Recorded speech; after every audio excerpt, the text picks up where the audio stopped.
கச்சத்தீவை மீட் பண்ணுவீங்க, எத்தனை காலமா இந்த வரைவில் கொண்டு வருவீங்க? கச்சத்தீவை கொடுத்ததான்னு சொல்ற கட்சி காங்கிரஸ்.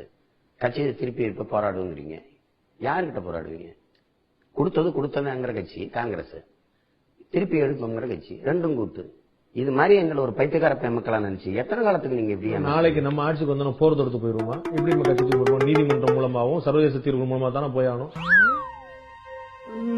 கச்சத்தீவு பிரச்சனைக்கும் காவிரி பிரச்சனைக்கும் முல்லை பெரியாறு பிரச்சனைக்கும் சீமான் ஒரு தீர்வு சொல்லுங்கன்னு கேட்கிறேன்.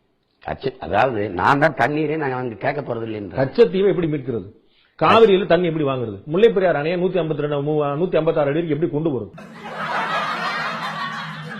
அதான் தம்பி, இந்த மாநிலங்கள்ல நீருங்கிறது அரசியலாக்கப்பட்ட பிறகு அதுல ஒரு தீர்வு காண முடியாது. தண்ணீரின் தேவையில நம்ம தண்ணீரை விட மாற்று வழி தீர்வு காண முடியாத பிரச்சனையா தான் இருக்குங்கிறது நீங்க உணர்ந்துகிட்டு இருக்கீங்க. அப்புறம் தீர்வு காணல அவங்க குற்றம் சாட்டுறீங்க.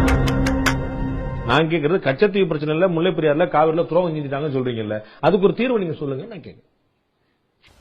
பதில் தெரியாதவங்க கேள்வி கேட்டா கூட தேடி பூச்சி ஏதாவது தப்பாவது பதில் சொல்லுவான். எனக்கு கேள்வியே தெரியாதே, நான் யாரு? வெறும் டுபாக்கூர்.